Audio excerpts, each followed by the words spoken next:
Week 37 was quite a big week in terms of this season and just the history of the show overall. Forgive me, I'm a little sick today. The I mean, my prediction last week was completely wrong. They resolved the who stole the baby storyline within the first 15 minutes of the show. And it just wham bam, thank you, ma'am. It was done. I was really disappointed for so much build up around it. They kind of just threw it under the rug. I thought that was really disappointing in how they handled it. I don't think they handled it well. I didn't think it really made too much sense, although they threw it away as Nick Toscani was friends with the Gravekeeper and all of that stuff. Very shortly after that, we say goodbye to Claudia. Claudia's been with us since Oil, the pilot. I even remember in my Oil review, I got her name wrong. And Claudia in the first season was my favorite character. Very quickly, she became not so much my favorite character. They can't really do much more with her. So she's going away. What else are they going to do with her? I have no idea because I'm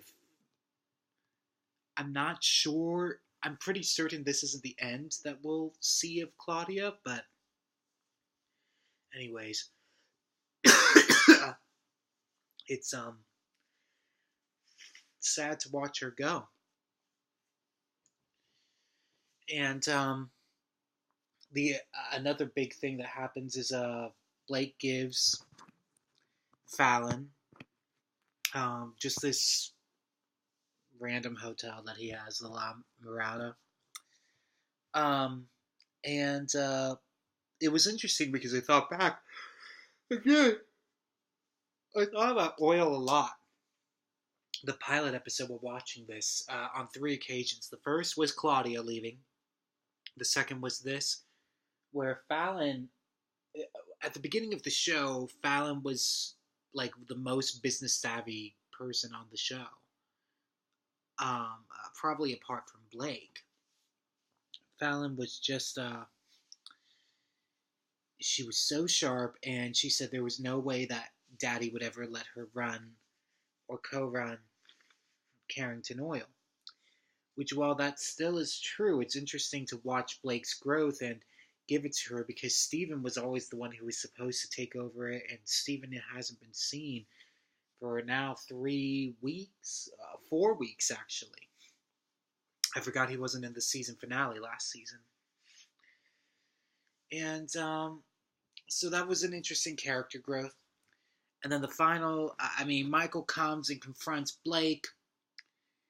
It's not really all that tense of a scene. It just kind of is. So that happened as well. Blake doesn't believe him at all. And then the name of the episode is that Alexis and Cecil get married to each other at the hospital. And then Cecil says, ha ha ha ha, you have to do it on your own. And Cecil dies. That actually really did surprise me. Ooh, was that surprising. And it made me think back to Oil again, because Cecil has been someone we have known since Oil as well. And they killed him off. This isn't a Dallas situation. He ain't coming back.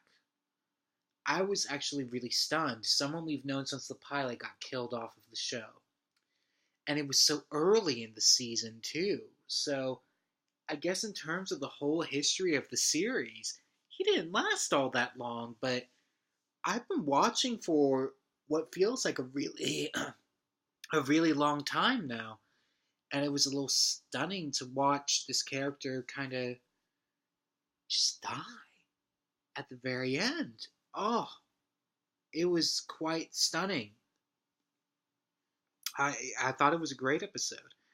Although I was really disappointed with how a couple of scenes were handled, in particular the baby storyline.